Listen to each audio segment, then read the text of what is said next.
Bismillahirrahmanirrahim. Assalamualaikum warahmatullahi wabarakatuh. Untuk topik pada hari ini, saya Dr. Dianisa Ikarumi, SPOG, akan memberikan materi mengenai alat dan bahan pada penjahitan robekan perineum. Kita akan mulai. Untuk pendahuluan, yang pertama adalah yang dilakukan sebelum menjahit adalah melakukan penegakan derajat robekan perineum. Jadi untuk kompetensi pada dokter umum itu adalah derajat robekan perineum grade 1 dan grade 2. Yang kedua, kita lakukan pemberian informasi, inform konsen, dan juga edukasi pasca penjahitan kepada pasien. Jangan lupa untuk memastikan bahwa ruang tindakan itu memiliki pencahayaan yang baik dan juga alat dan bahan sudah tersedia sebelumnya. Nah, kemudian yang penting lagi adalah latihan. Jadi keterampilan dalam teknik penjahitan robekan perineum ini didapatkan yang pertama dari skis lab pada saat Anda mahasiswa. Yang kedua adalah pada saat skis lab di stase atau rotasi obskin di sini. Dan yang selanjutnya adalah berlatih secara kontinu pada pasien-pasien. Yang terakhir adalah perawatan pasca tindakan, apa saja yang harus kita edukasikan kepada pasien, ini akan menentukan juga keberhasilan penjahitan pada pasien kita. Nah, untuk ruang tindakan ini, pada kasus-kasus robekan perineum derajat 1 dan 2, biasanya kita lakukan penjahitan ini di ruang tindakan kamar bersalin. Ya, jadi tetap kita siapkan alat-alat dan bahan dan pastikan bahwa meja ginekologinya itu sesuai dengan tinggi kita duduk ya. Jadi kita duduk sesuaikan supaya tidak terlalu rendah atau terlalu tinggi. Jadi kita bisa sesuaikan untuk kursinya. Kemudian pencahayaan biasanya sumbernya dari lampu ginekologis ya. Nah, kalau untuk kasus robekan perineum derajat 3 dan 4 biasanya kita lakukan di kamar operasi dengan bius general. Sementara untuk grade 1 dan 2 kita bisa melakukan dengan bius lokal ya, menggunakan lidokain 2%. Nah, untuk mengingat-ingat lagi, jadi untuk waktu pemulihan berbagai jaringan tubuh, nanti untuk perineum sendiri ini terdiri dari kulit, kemudian ada otot-otot ya, kemudian dan ada vagina ya. Jadi ada 3 aspek yang akan kita jahit, yaitu vagina, kemudian otot perineum dan juga kulitnya. Kita lihat di sini bahwa yang paling lama itu adalah kulit dan subkulit ya, subkutis. Sementara ini nanti kalau kita menjadi seorang obstetrician, melakukan pemeriksaan, melakukan penjahitan pada seksio sesaria, maka kita akan berhubungan langsung dengan peritoneum dan penjahitan uterus yang biasanya akan memakan sampai dengan 10 hari untuk pemulihannya. Sementara untuk vagina dan perineum sendiri, ini kira-kira tidak sampai 2 minggu ya, jadi sekitar 8 sampai 10 hari akan memulih. Nah, untuk vesika urinaria dan ligamentum atau tendon ini akan lebih lama ya untuk ligamentum dan tendon. Alat-alat, jadi mungkin akan ada variasi alat-alat yang ada di setiap set alat yang disiapkan, tetapi pada prinsipnya pertama kita harus memiliki forceps gigi atau chirurgis ya, ini nomor 1. Kemudian gunting benang, needle holder ya. Selanjutnya adalah gunting, kita lihat di sini. Forceps arteri dan forceps ellis. Forceps ellis tidak selalu ada, biasanya digunakan untuk memegang bagian-bagian dari perineum yang akan dijahit. Retraktor ini juga tidak selalu ada ya, yang nomor 7 ini nanti untuk membuka bagian vagina untuk bisa melihat kedalaman dari robekan yang di dalam vagina. Dan kemudian tambahannya adalah forceps untuk kasa, untuk melakukan pembersihan. Tentu saja ini ada juga nanti cup berisi betadine dan kasanya. Nah, ini bahannya ya, jadi povidone iodine, kasa, sarung tangan steril, lidocaine 2%, kita lakukan untuk anestesi infiltrasi pada robekan perineum derajat 1 dan 2, dan benang serta jarumnya. Nah, ini adalah beberapa jenis jarum yang kita akan gunakan. Untuk penjahitan perineum kita menggunakan taper point ya. Jadi bagian tubuhnya, body ya, needle bodinya itu membulat, tetapi ujung jarumnya itu tajam ya. Ada beberapa macam yang lain seperti blunt point ya, yang ujungnya tumpul, atau cutting yang bodinya itu tajam semua, atau juga reverse cutting. Ini untuk penjahitan yang lain ya. Kalau untuk perineum hanya kita gunakan yang taper point.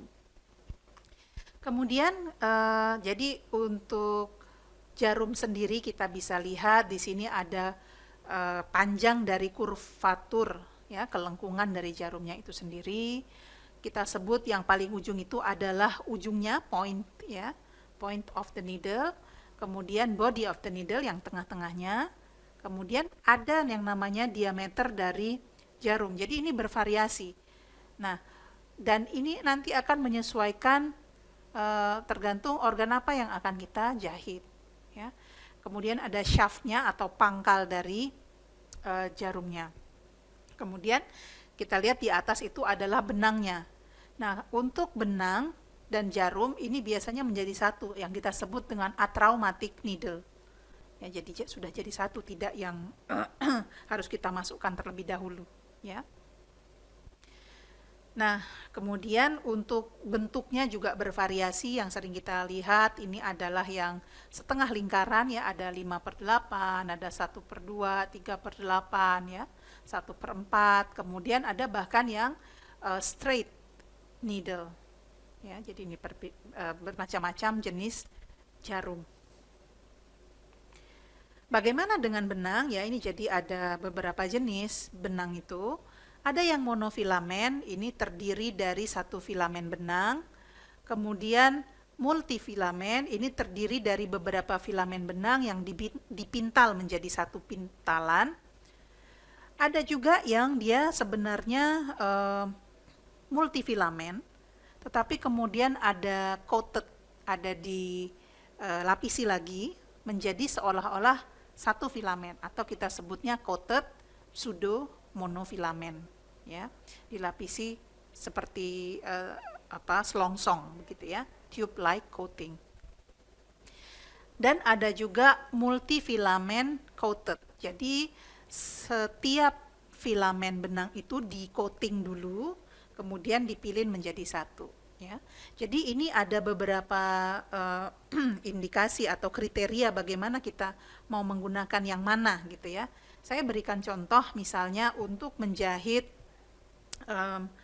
laserasi grade 4 yang tentu saja kita tahu bahwa laserasi grade 4 perineum laserasi ya, itu sampai mencapai mukosa anus.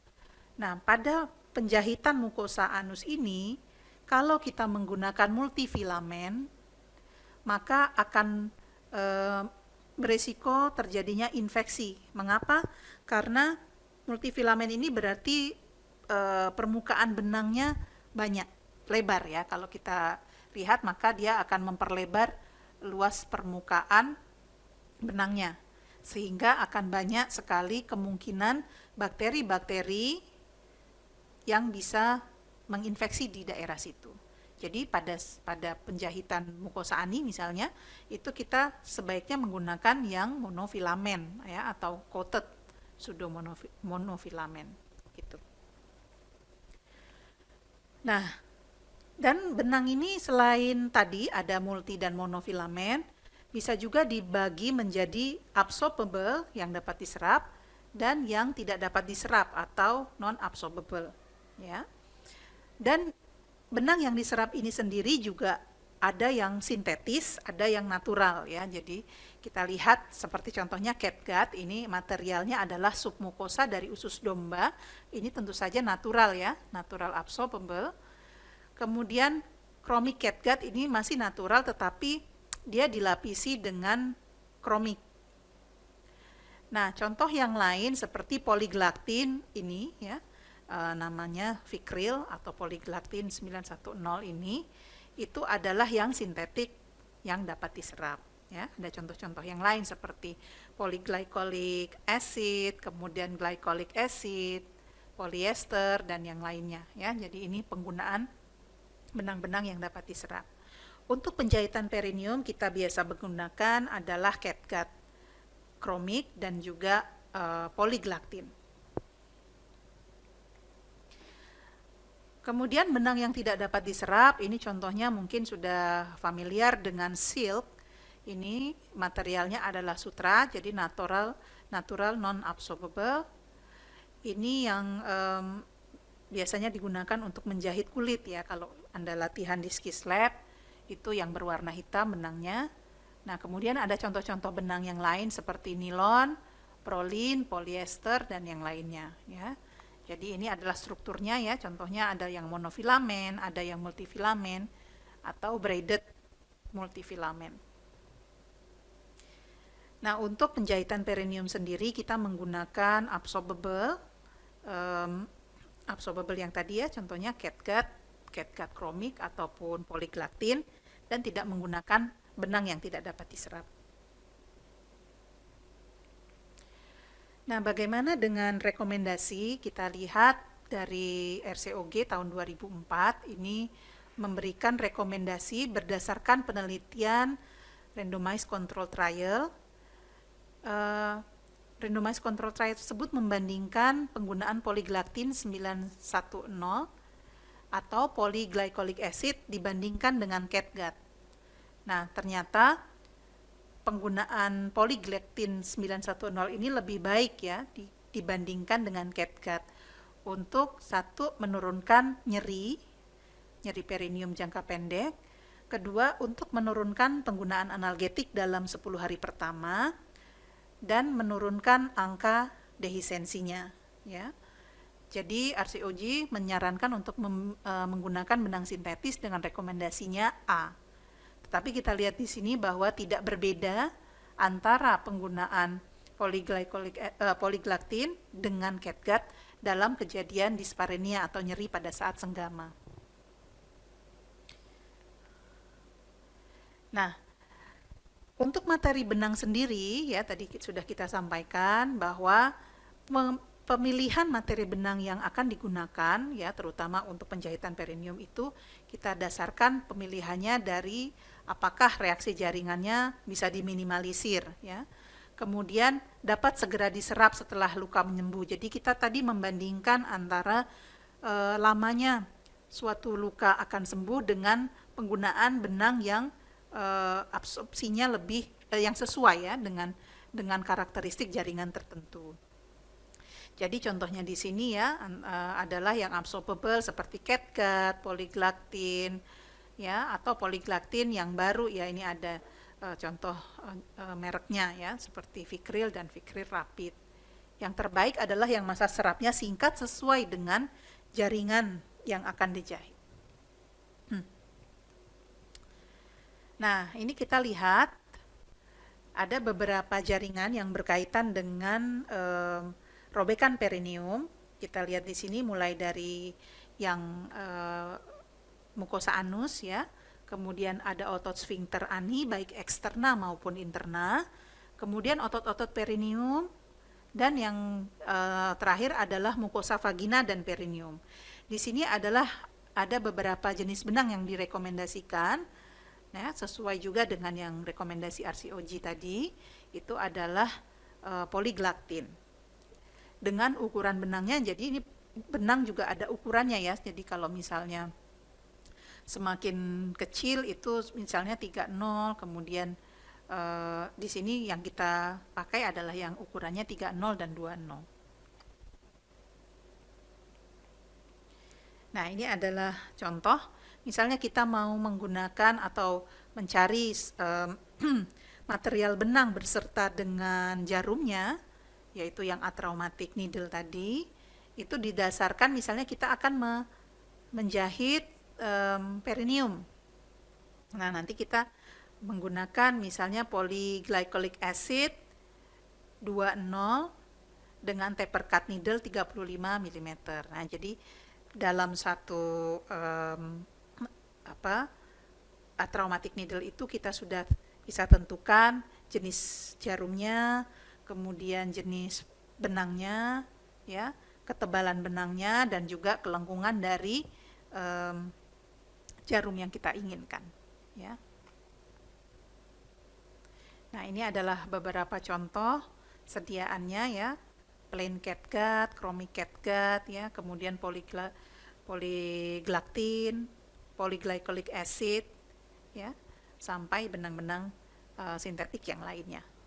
Baik, saya kira itu untuk alat dan bahan. Kita akan berlanjut ke cara penjahitan.